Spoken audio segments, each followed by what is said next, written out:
favor? All right.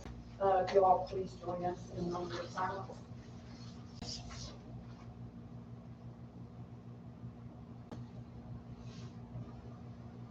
Thank you. Tonight, I would like to recognize Superintendent Lisa Gahagan to lead us in the pledge. I would be honored to stand. I pledge allegiance to the flag of the United States of America and to the republic for which it stands, one nation, under God, indivisible, with liberty and justice for all. Thank you, ma'am. All right, is there any reordering of the agenda? All right, may I have a motion to set the agenda? Make that motion. Second. Any discussion? All in favor? I'd like to thank everyone for being here tonight. Our last summer meeting before school starts, because the next time we meet, school will be in session. And I would like to recognize Superintendent Lisa Gahagan and Assistant Superintendent Jennifer Caldwell. We are glad to see you all in your place. All right. May I have a motion to approve the closed and open session minutes of June 22nd, 2026? I'll make the motion to approve those minutes. Second. Second. All right. Are there any corrections? All in favor?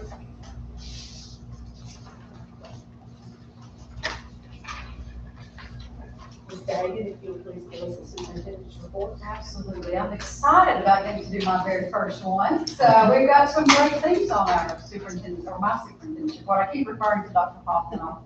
But the first thing we wanted to do is Mr. Zach Ball. We had our athletic committee meeting last week, and he had some great things and was here. Mr. Shane Allison is gone this week to the coaches clinic. So we're going to have an update for the middle school at this point, and then you'll bring it on up and plug that in there. Sure. And then for the high school, we'll update our athletics piece in our August meeting. Hopefully we'll do that. So I'm going to turn it over to Zach. And you can watch these younger ones come in, and you'll have that he and Levin and all these people will have these computers just whipping right through it. And they'll all work on it, Sandy. They'll all work. And there we Ready? go. Can I dim the lights? Absolutely. Okay. Thanks for the opportunity to speak. My first time doing this, so I appreciate you bearing with me. So yeah, we had the opportunity to repaint our floor this summer. So huge thank you to everybody involved with repainting our gym floor. Much needed in middle school for sure. And I took the liberty to snap off some pictures. As you can see, we've got the logo here in the centers, obviously changed. Try to keep up with the continuity with the high school, and try to make it all one big family here. The shaded in sections in the 3-point line are obviously different. Good little shot of the logo there. The bottom on that was kind of in the middle, so that's kind of why the shot's on the side. The shaded in section is called English Chestnut. And I think it's beautiful. The pictures really don't do it justice. If you get the chance, come on down, please. Look at the floor. It looks really, really good. I'm pleased with it. The guys did a phenomenal job with our gym floor. Kept our Patriots cursive down there in the bottom right, and it's the same in your top left corner on the opposite end there. Just so we can keep the familiarity, things we've had in the past. So, but I think the English chestnut really brings in more of a vintage classic look, along with our newly updated logo. I think it's really, really sharp. What do you guys think? You like it? Okay, good. Me too. So huge thanks for that. It's it's awesome. And the kids, I've been told, already are enjoying it. We've had basketball camps, summer camps going on, youth camps going on. So we've really enjoyed getting youth to gym floor as quick as possible. I think that might be- Oh, yeah. Man, that looks good. Okay. Also, big thanks for the purchase of new shoulder pads for our football team. Obviously, with the help of Ms. Hagan and central office and the board as well. I'm sure it helped along with that. So huge thanks for that. I think we ordered 40 shoulder pads, and that's going to be a big help for our football team. They've been hard at work with 7-on-7s. They just did one last week over in Kent. I think they had some success there. So obviously we're part of the Blue Ridge Conference. This is our second year coming back into it, and we're going to hit the ground running. We've had some success with basketball and obviously baseball, softball, football. We're looking to get some W's this year, and had some success in volleyball too. So we're going to get some more wins and continue to make it happen for ourselves. Hospitality wise, across the board, I've heard that they really appreciate our hospitality. We're trying to make it a welcoming area, welcoming place to come, try to help out as many people as I can. I'm running around all over the place and trying to make it a lot of fun for people to come here and to want to come here and see us at school and compete with us, obviously. And then we beat them on the floor. Yes, yes, that's right, 100%. So that being said, we will have a athletic directors meeting coming up on August the 6th at 9 a.m. And we're supposed to be voting for a new conference president. So we've already had to do another change. But that'll be interesting to see who gets it. We're having a lot of turnover as far as athletic directors go. But we'll see what transpires from there. All fall sports coaches are accounted for and ready to go. So I think we have a few new faces coming in, but we have applications coming in the central office for the new faces. And you should be getting those if you haven't already got those in this game. And then, so the biggest change I'm going to try to implement this year as far as football games is concerned is try to have 2 gates on either side of the stadium so that we can try to catch those people who try to sneak in to our football games. We'll make sure and try to collect as much as we can to help out our schools. And I think that might be about it as far as my little spiel goes. Oh, and we're also going to implement first aid kits for all of our coaches. So we're going to give all of our head coaches first aid kit with everything they need, such as EpiPen and stuff like that, for any sort of issues kids might have between schools, right? So as we know, there's a couple of trips where they're about 2 hours on the bus. It's a lot of time, and kids go out to eat, obviously. So we definitely want to take good care of our kids while they're off campus and in between going home. Any questions? I'm sorry. Yeah. Can you tell them, Coach, about the food trucks that we're gonna bring back? Oh yeah, no, we skipped on the food truck. So we started the food truck idea last year. We were able to schedule Fire on the Mountain and Dean Cheek's hot dog stand for our football games, and a couple of, I think we did maybe a soccer game. We definitely did a cross country match, and we brought them in for a track meet as well.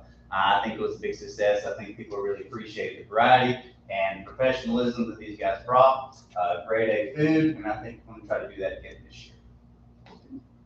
Are we going to charge them this time? Yeah, well, yeah, absolutely, 100%. We'll probably increase the vendor fee a little bit. So now they see that they can have success at our football games, and people will show up, and they will bring their money, and they will eat, right? No, I will, that's for sure.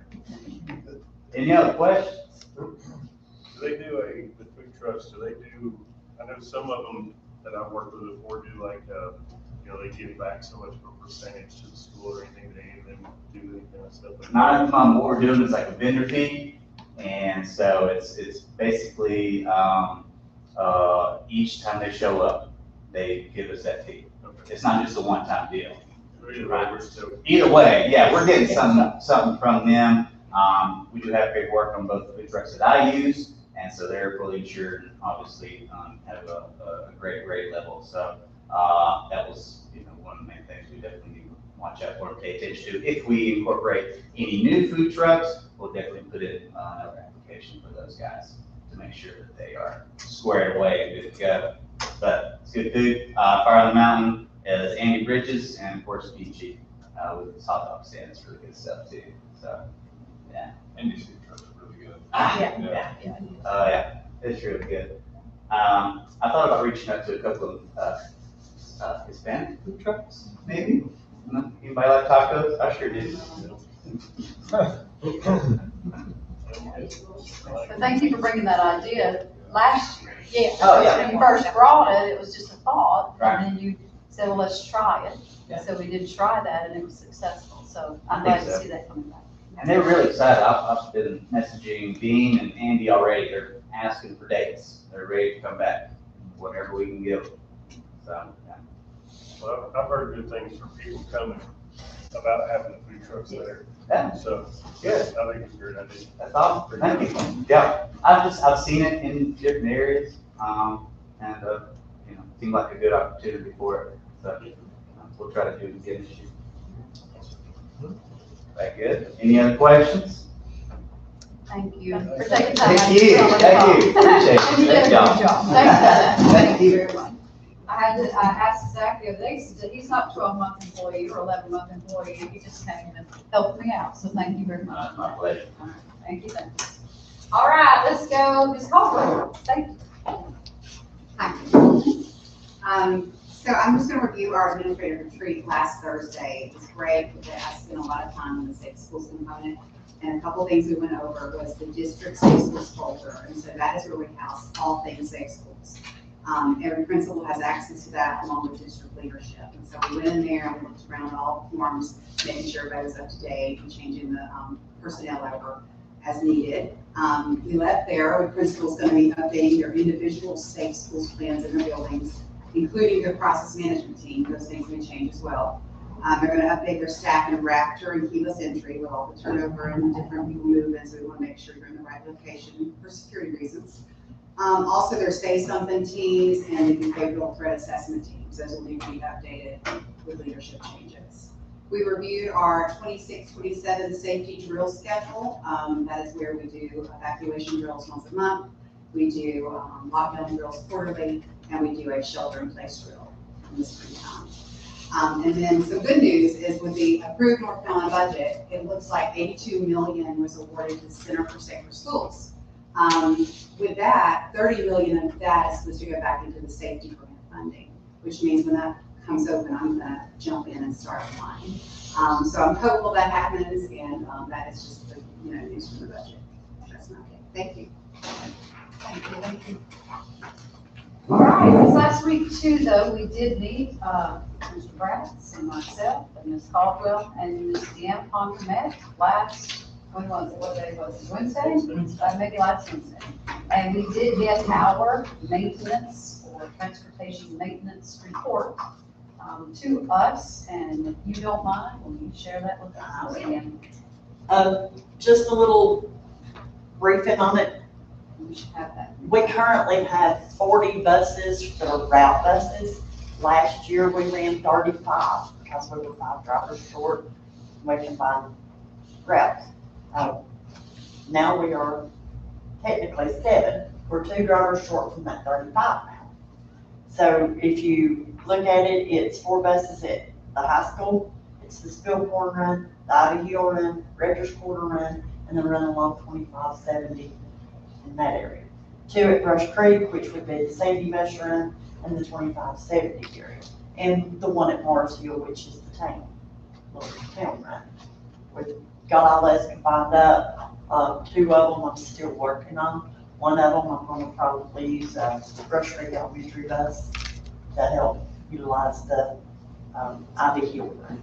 So right now, or last year, we ran approximately 3,400 miles per day, coming to 612,000 for 180 days.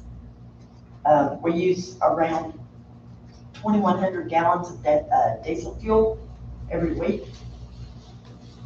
Every week. A load is 7,500 gallons. There were 3.5 weeks or so on board. I love diesel. Right now, the state is funded at $3 a gallon. I went on the state contract page right now. The current price is $3.87. The state is good about sending us supplements. When they see that the fuel, they have a fund put back just for that. And so it's always based on how much fuel we've used. So we usually get it in January, I believe. Do that. So we've been doing our summer repairs whenever the bus is top to bottom. We've washed all the buses, and we're still working on a lot of the repairs. And a lot of those repairs do stem from our state inspection, which was on April 22nd and 23rd. This year we did score a 44.5, which is up from a 31.25 from last year. These buses are chosen at random. He comes, the state tells him one bus to inspect. He gives him a number. The other 3 that he inspects is totally random. So it is up. I've tried to get this year's average. Last year's average was 32.49, and we were at 31.25. A lot of the issues that was on ours was minor. We had no bus park. If he parks a bus, it's automatically 50 points. That bus can't be ran until that repair is made. That's usually something to do with steering, brakes, anything that endangers the job. We did have the fire inspection. Fire extinguisher inspection was out of date. I have finally got it nailed down. We're going to be here the 28th of this month. Good. So a lot of the things that one of the things I actually took a picture of was that the mirrors were discolored and faded. And if you look at the very bottom of this mirror, that is what we got points for.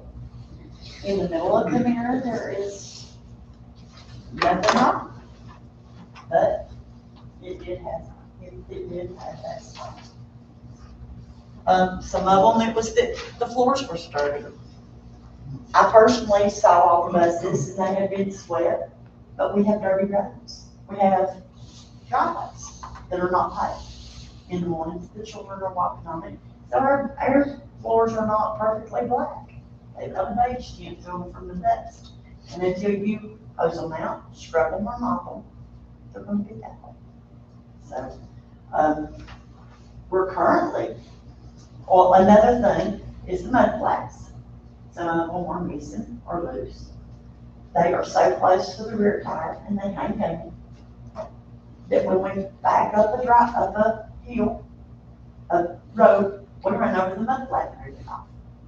Some of them, it's when they back up into a parking curb, they get a blue yellow and stuff. It'll rip the mud flap. I did some checking. So we can shorten our mud flaps as long as they're 8 inches off the ground. Ours are currently sitting anywhere from 5.5 to 6 inches. So hopefully that 2 inches more is going to keep it from going under the top. We just need to figure out how to cut the rubber match yet, but we're working on it. Another thing is our air conditioning. We currently have a bus in there. It has now taken us 4 days, but we got this bus's air conditioner repaired. We had to replace both condensers. This is the rust and everything of the carrier that holds the condensers and the fans. We had to take a torch and cut all the bolts off. And we have to match up the new bolts and get them all back in. But that's just what we deal with. We deal with rust. We're in one of the rust belts. So there's nothing bad about it, but just something we have to deal with. Across the state, they may have a 15-minute, 10-minute repair on the line. Not us, because we have to drill those screws out and then we have to replace all of that. So we have We have a lot of corrosion issue. We used to sell sell our yellow buses, the state did. Now, it has been several years since I've been allowed to sell them my yellow buses. We could use them for parts, and then we jump them. There is too much rust. He's actually parked some that he felt like was too rusty to be safe for kids. He transfers the bus in from another part of the state, and we park them. So, on the air conditioners, it can get rather expensive. On the one that we just replaced, got 2 new condensers at $1,200 a piece, and 6 new condenser fans at $81 a piece. But we're trying. It's just gonna take us a while. So we've earmarked which ones, and what we're gonna do now is go through. We tried this one, we knew it was gonna be hard.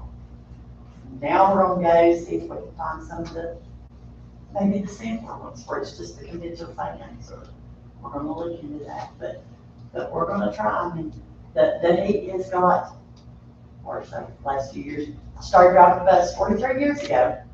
Your air conditioning was 35 miles an hour and 20 windows down. But we have it, so we're gonna try our best to get it fixed for the drivers, for the kids, everybody involved. I think that's about all. Unless there's any questions. So the air conditioning, so you're checking each bus to make sure that the air conditioners are working. We've got some that most all of the buses have 2 or 3 air conditioners on them. Some of the newer ones have a unit in the back, a unit behind the driver, and then one in the dash. And so we're prioritizing by single fixes. Yeah. And I'll be honest with you, I'm also prioritizing, we always try to keep our AC buses, air conditioners fixed. I mean, they're so vulnerable anyway. Some of the kids, you know, if they're in a wheelchair, they can't maneuver around to get their back off the back of the seat because it's sweating. Then, I'll be honest with you, I'm gonna look at the driver's age. My older drivers, I'm gonna start with kids. Most of those have the more experience anyway to deserve. So we're just making a list and prioritizing. We'll go from there and get what we can get done. Hopefully get it done before too long. Some of them may, but I do have another bus or 2 I can swap in. So, another issue that we've got some, cracked windshields. They're not dangerous, they're not in line of the vision. I obtained a new tool. As it is, it's been taking us 2 days to get a windshield out to replace it. They're glued in. When I started driving a bus, you put your feet against them, pop them out because they had the rubber thing around them with the insert. Now they are glued in because the windshield is part of the structure of the bus across the top. Most of ours, it's a little chip in the corner that's run a little crack. We are running all C2 buses at the moment. It's Carolina Thomas Freightliner C2 buses. The C2 stands for safety liner. It's the same thing that our last 2 big activity buses were, and that's part of their integrity. I've seen, since I've been at the bus garage, 3 buses right over on their sides. 2 of them were FS65s. If you look at it, it's a straighter bus, and then rounded on the top.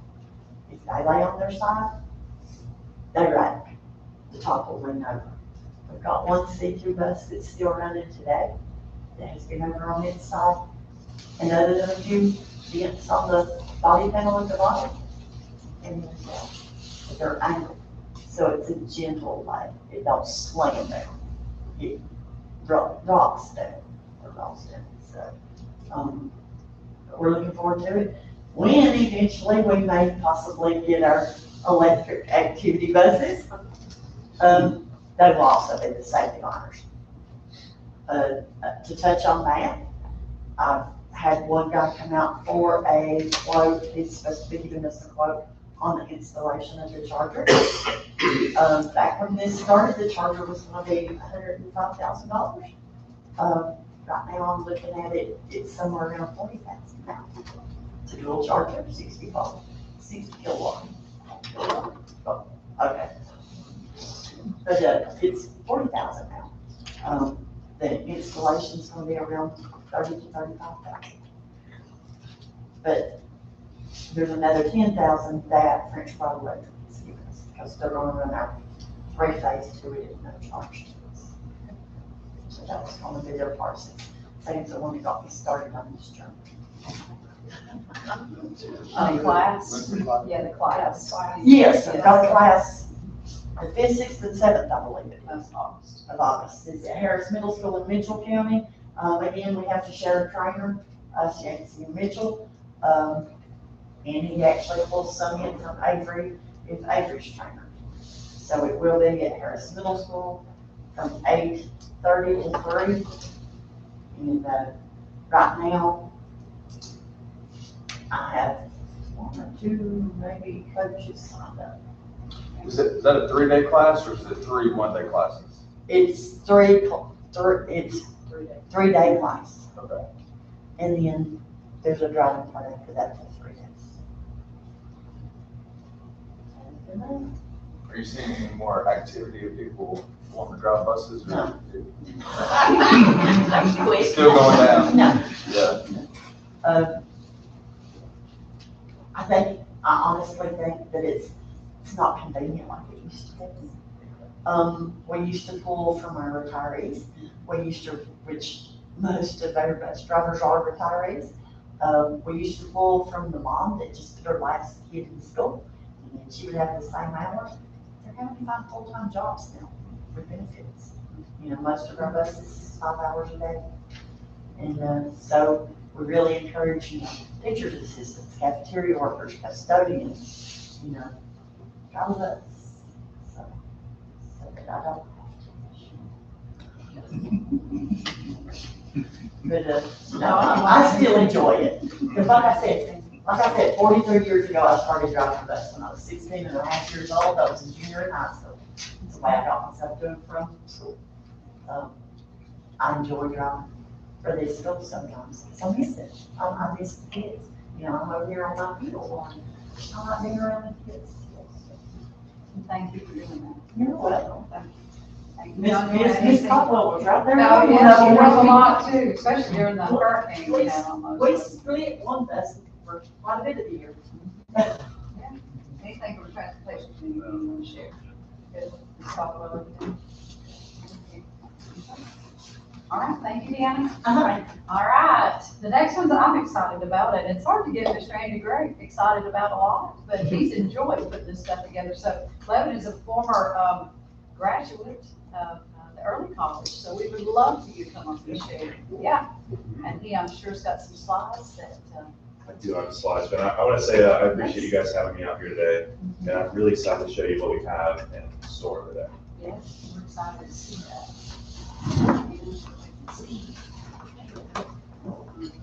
I think it took us, a couple of days for Andy and maintenance to go out, and was it Hendersonville, Levin, is where they went? Yeah, it was pretty close to Brevard by Hendersonville. Yes. It's a distance away, about an hour and a half drive.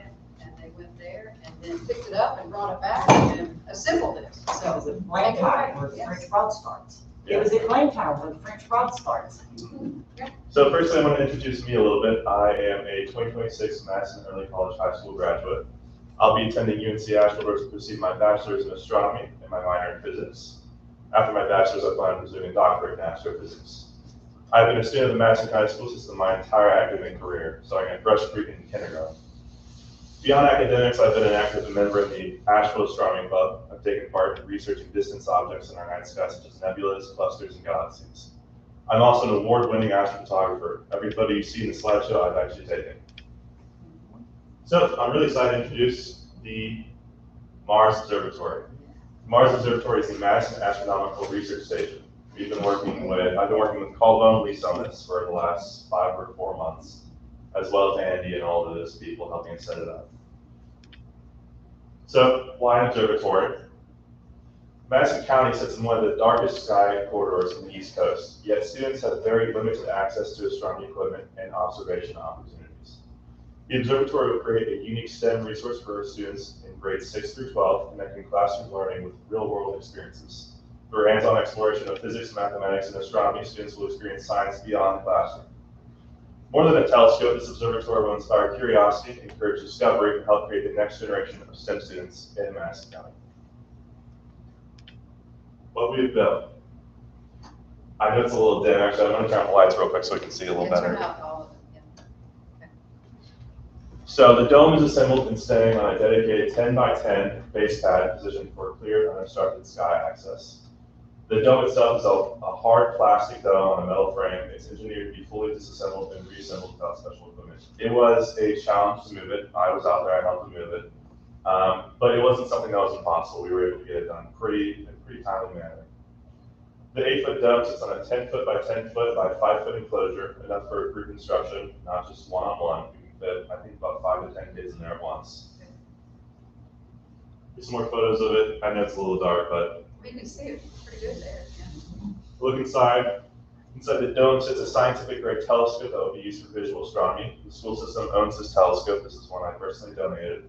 Students and locals will be able to step up on a ladder and see our night sky there. Some more photos of the inside of the observatory.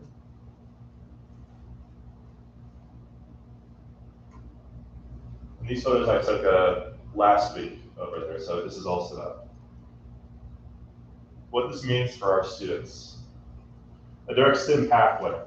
Hands-on observation ties directly to UNCA's astronomy curriculum, giving students a concrete on-ramp into physics, engineering, and different STEM studies. And also, this is a great community resource. Monthly public stargazing nights turns the observatory into a shared district resource, not just a classroom tool. It'll be open for everyone. I think at the moment we're planning on one single night a month, but that could change. What's next? Currently, we're preparing Mars. As we continue through July, we'll be preparing the observatory for public use. We still have to iron out a few kinks there, but mostly it's going very smoothly. The first community night, we're planning on housing our first public stargaze in early to mid-August, introduce the community to the Mars Observatory. Once we've had our first public night, then we can develop a schedule for future use, both for students and general community. And that's all I've got.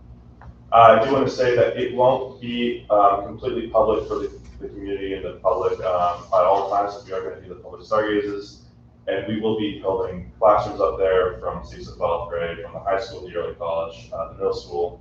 So yeah, if anyone has any questions. I'm actually so excited. My first question to Levin, I just automatically assumed that it would have to be at night to see these. So yeah, Yeah, please explain that. This is so so exciting. The main thing we'll be doing within class stuff, we'll be doing a lot of solar stuff. We'll be looking at the sun.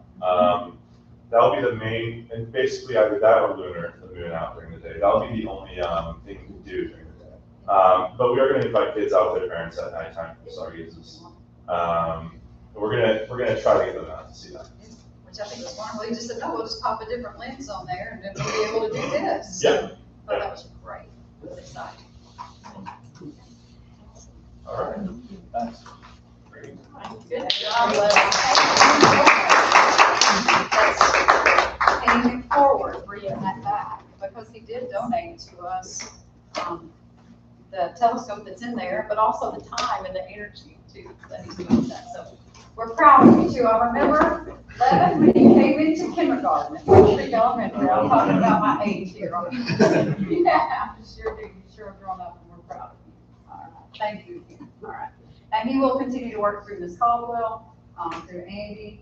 French Rod has helped by putting some of the electric stuff up there. And I forgot to mention, it sits above the middle school, right next to the gazebo. Yeah, we have a spot up there for it. And the last time we were there, Levin wasn't with us, but I was up there with Andy and I don't think who else was up there with me. But anyway, it was just who could run the fastest because the bear walked right down there. Right across, and Andy was like, I'm not waiting on you. So yeah, I think it was Thomas Shelton. That's right. He was one of the DOT people. He was there too. So they were speaking about the bear. I was curious. Have you seen the bear up there at all? I've been out there about 3 or 4 nights. I haven't seen anything up there. Okay, good. Yeah, that's because I'm hoping I don't in the future. All right, thank you. Okay. All right, so one thing I wanted to do, Bruce is supposed to be here doing this, and of course I'm going to step in for him because Bruce is not here. Bruce is actually in Washington, D.C. at a Gear Up convention where he is at. Now, Gear Up does a lot of things for our district, so I wanted to I didn't want to put it off because it was in June.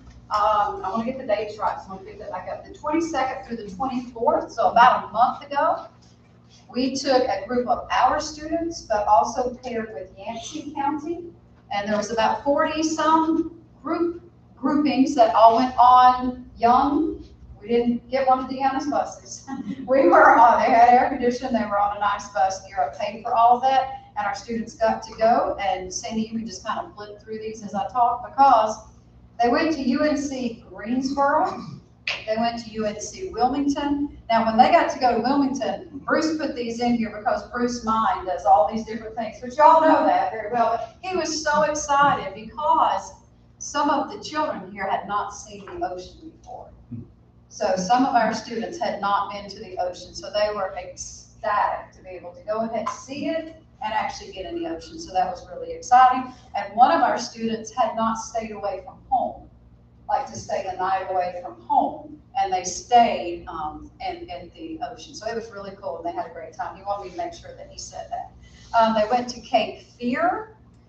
They also went to the Cameron Art Museum. They went to the USS North Carolina, and they went on a sunset cruise on Cape Fear, which right here, and then if you want to quickly go through the red, he wanted to make sure to wait for it, wait for it, wait for it. I was like, Bruce, what are you doing? But he wanted to say, not bad if you can't be in the mountains. So Bruce had his sense of humor here, even though he is not here. Last, they ended up at Wake Forest University. But the great thing about these tours that they get to go on in the summertime, the first year that we did this, we didn't have many that actually went. They came back and they was like, wow, you got to do this, this, this, and this. And then we had actually 20 students or more get to go. And some of them will be first time, first generation graduates if they attend a university or whatever they may want to do. But on the battleship, you get them interested in, oh wow, I may want to do, anything. And then they can join the Naval Academy. They can do, anything that they want to do. Coast Guard was something that came back really intriguing them, that they wouldn't have thought about or asked about had they not gone on this trip. So that's all I wanted to do was share that from Bruce. He wanted to make sure you saw that, but also to let you know that he's sorry he's not here, but he wanted to make sure you guys saw that tonight. Okay? So yeah, I think that was it, right? On that one? All right. And then Ms. Caldwell, she's just like, oh my gosh, what have you got me doing all this stuff? But she is doing it. We're going to tag team this one. And if you want to, normally Susan would be doing our Title I stuff. She has Bible school tonight, and she's teaching that, so we didn't want to keep her from that. So take it away. Okay, well, first I do want to recognize two people who are not with us tonight, and that is Susan Hutzinger and Michael Wallen. Susan works through the application processes for our federal funding. She also works very closely with principals in the planning process for curriculum.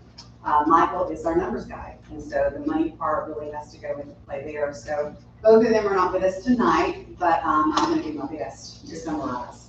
And so you guys, our Title I, Title II, and Title IV budget overview has been given to you in the work packet. With that, Title I funding is based on percentages of children from low-income families. Those are our kids that would qualify for free or reduced lunch. We have those programs right now. We all have free lunch, which is wonderful. We strategically allocate that money in our elementary schools, and that is to work on curriculum, personnel. We also do parental involvement and parent nights and our Title I planning by our principals.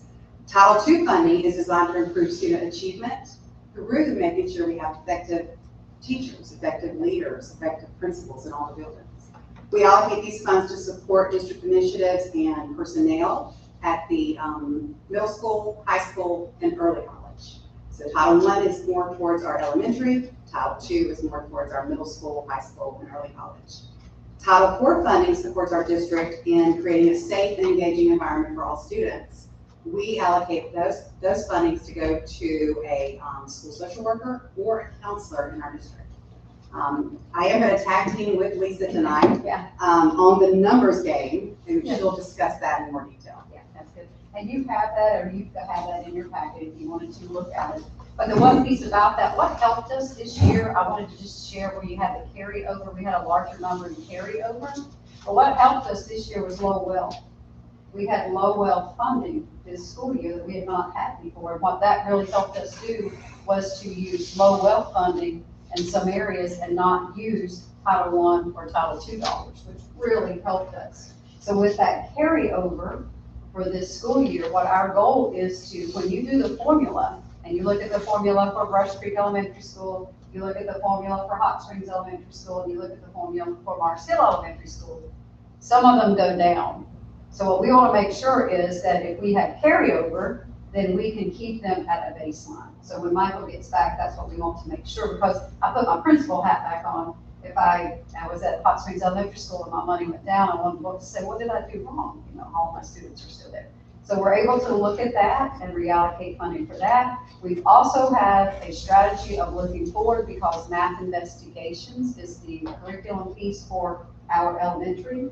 And every 3 years, we have to buy or purchase that again. So with this carryover that we have, that's $100,000 that we're able to just knock that out without having to use this year's supplemental dollars. So that was exciting. And then at the middle school, if you look in Title II, it's IXL program, it's around $20,000.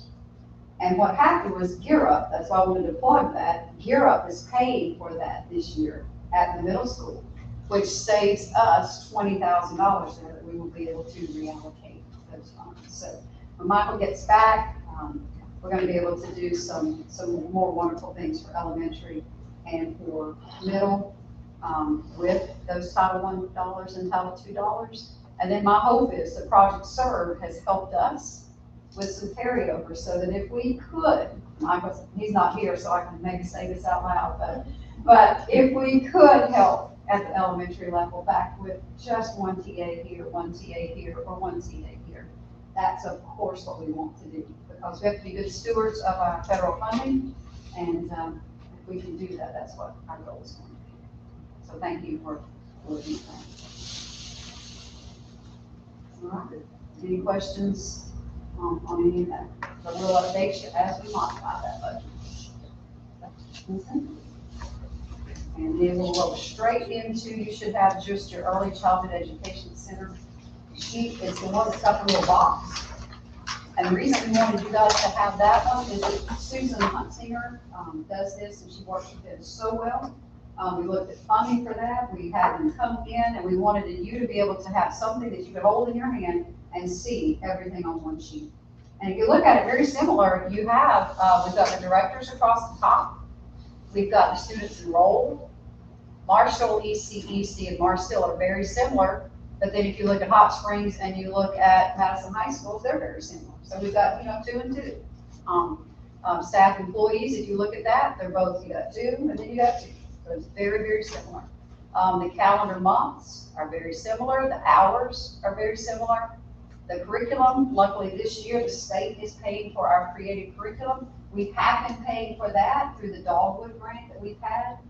We're in year 4, so we've got that one more year, and then we've got to figure out how to rewrite that one. That's a necessity for our kids in the Hot Springs, Spring Creek, and Laurel area, because that has really helped not only just those students, but it's really helped the kindergartners that come into kindergarten down there. Jim was actually a principal, or Ms. Mills was a principal down there, and she can attest to that. And so it really does on those kindergarten entrance assessments that they do.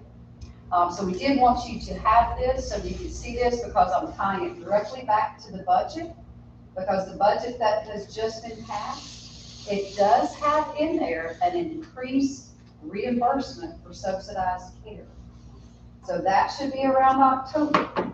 So that simply means that if we have students that have a voucher, or if we have students where we should be reimbursed for paid, before it was a formula, and if it was $900 to go, the highest you could get reimbursed for was about $400, $425. That's the reimbursement.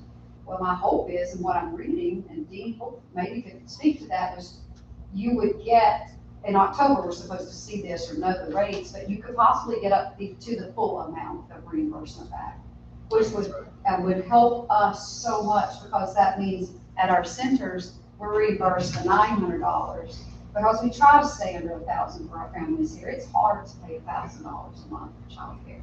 But if we can get reimbursed for the whole thing, then that's really gonna help us out.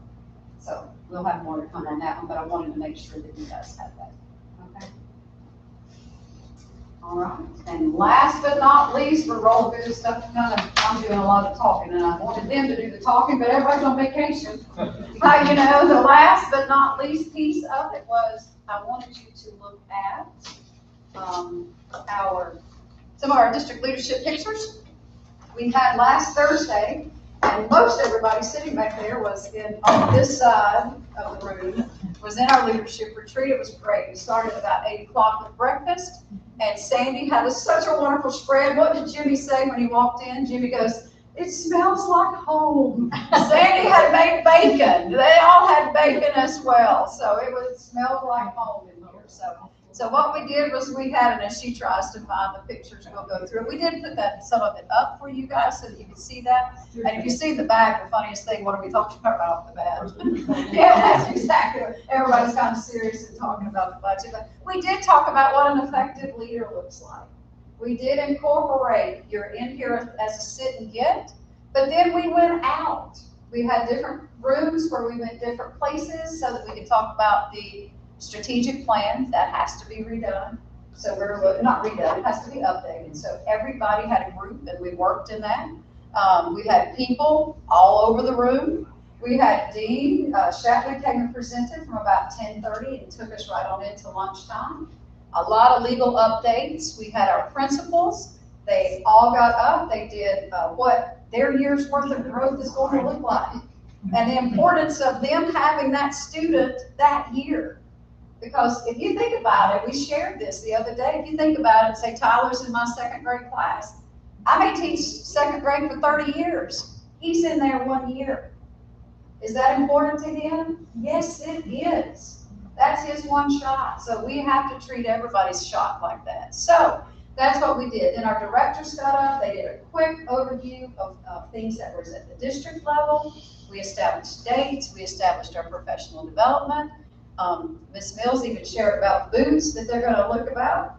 You're going to share that real quick about, you saw that in that leadership piece? Yeah, I did. Yeah, it was really cute. It was about, like the difference between, professionals. Like if an HVAC guy comes to your house and he's all scruffy and leaves his trash everywhere and everything, and you're like, okay, well, I got the job done. But then like the next guy you could have called for the same job, it's like clean cut, cleans up after himself, is professional, thanks you, all of that kind of stuff. Wears the boots, the little blue booties in your house and make sure he doesn't make a mess or whatever. That you would rather have that type of professional, somebody who cares about their job and the way that they are with others. So yeah, that's something. I thought that was a great visual. So she's going to have those blue little booties for her. For teachers. So we thought that was a good image. So, and then we had different activities.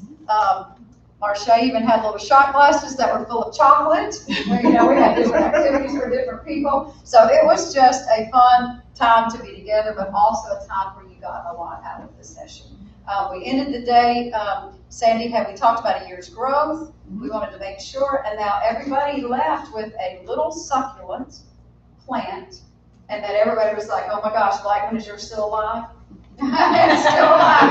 Some of them wanted to say, can I please take 2 for when one of these die? Can I have another one? Because my big thing is when I come in there, I want to make sure everybody's you're growing. Your students are growing, you're growing, we're growing together. And they're like, oh my gosh, what if it dies? I'm like, that is showing you're not taking care of that supplement. So right now, they may look at you and thank you for your supplements you provided for them, but they all do have one. So did I miss anything? Hey, you guys out there, we had a really good day. I thought it was a really good day. And we do have, yes. Well, we did go over the strategic. Yes, we did. And we had different sessions for different groups, went in different rooms. We're coming back together so that we can get that rhythm. We're looking at combining goals 4 and 5, and then having it visually presented to you with a lot of input from the schools after the reps take it back to their schools. Okay? All right. Now, I think that's next meeting, everybody's gonna speak for themselves. Okay, but thank you for listening. Yeah. All right, appreciate everything. That was a lot. So, great job. Now we'll let you rest a minute. I'll take over. Yeah. You might get that one. Thank you. All right, yeah. May I have a motion to adopt the following policies on second reading? 4050, children of military families, 4120, domicile or residence requirements, 4240, 7312, child abuse and related threats to child safety, 4270, 6145, concussion and head injury, 5150, 7313, 42 external agencies, 6310, organization of student transportation services, 7910, retirement, 1600, governing principals, professional development, 2302, remote participation in board meetings, 4130, discretionary admission, 4150, school assignment, 4152, unsafe school choice transfer, and 7425, school administrator contracts. And we have a motion to adopt these, the following policies on the second reading. I'll make a motion to adopt those policies. Second, I'll second. any discussion on them? These were minor changes, because we've seen these over and over, but these were just minor changes on it. All right, all in favor? All right, Mr. Wallen is on vacation this week. He will, when he gets back, he will send us the financial report. So, all right, moving on along on consent agenda. May I have a motion to approve the consent agenda of personnel, the ALP accountability model option 6, C. Happy Vision Services LLC independent contract agreement for 2026-2027 school year. Net Care Therapy independent contract agreement for 2026-2027. May I have a motion to approve the consent agenda? Make a motion to approve the consent agenda.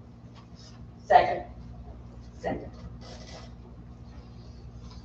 All in favor? Mr. Coates, do you have any citizen participation? One, Mr. Brown. Sir, Howard? Thank you. I'd like to congratulate the new leadership team for Madison County Schools, and it warmed my heart to see y'all had a retreat as a leadership development consultant. This was my bread and butter for years, and congratulations. It's so important to get together, both for team building and also with strategic planning. Everybody's on the same page. Everybody has some input. I'll stop on that. So we are really fortunate to have such competent leaders in education for our county, from our new superintendent, assistant superintendent, and everybody, the central office staff, to do principal assignments. And I also deeply appreciate the willingness of all staff in Madison County to provide high quality education despite the low pay you'll receive. I'm glad the legislature in Raleigh finally passed the budget that includes raises for teachers. Kind of averages 8%, but it's far short of what the North Carolina Association of Educators requests, which would be a 25% increase to be more competitive at all experience levels. As we know, those raises are not nearly enough for teachers to make a living, and I know personally teachers who have to take another job in order to be able to make ends meet. North Carolina still ranks toward the bottom among the 50 states in funding public education. 50th in overall funding effort, 39th in spending per student, an average of 40th in teacher pay. And for infrastructure funding, there's a $10 billion backlog, which means, as one person said, anything can stop working. In the 2026 state budget, $12.5 billion going to K-12 public schools education, which is far short of the funding requirement of $15.6 billion. So that's a lot. Where will the money come from to fill the gap? Well, one source is to put back in public schools the funding allocated by the North Carolina lawmakers to the school voucher program, so-called Opportunity Scholarships, which amounted to $600 million for the 2025-26 school year, with actual spending reaching about $589 million. These are taxpayer-funded private school vouchers that mostly go to lower-cost private and religious schools, many of which practice discriminatory admissions policies and aren't held accountable for what they teach and how their students perform. Very few students are receiving vouchers go to the top-notch exclusive private schools. You might want to know, according to the North Carolina State Education Assistance Authority, a total of nearly 107,000 students received scholarships statewide in 2025-26, about 6% of the K-12 population. For Madison County, the latest statistics show 173 students received vouchers amounting to $1.102 million. Incidentally, I noticed Woodson Branch received about $676,000 in funding. So the North Carolina Association of Educators, do you mind if I take another 30 seconds? Reports that each user in the state has to spend an average of about $1,632 of their own money to purchase the basic supplies they need, ranking second worst in the nation. So what a shame. So to help fill that gap, Madison County Democratic Party is glad to help teachers and students in school supplies. We just collected a large amount at our 250th celebration event this past Saturday that will be distributed during the August 8th Sheriff's Back to School Bash. We want to demonstrate our deep commitment to supporting our school district any way that we can to ensure about the future first. So, thank you. Thank you, sir. Appreciate it. Ms. Gay, do you have any new business? No. Our next meeting will be on August 24th. Closed at 5:30 work, once it's open. If nothing else, may I have a motion to adjourn the Madison County School Board meeting?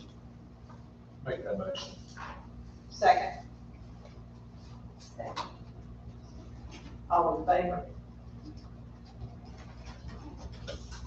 Good job. Nice job.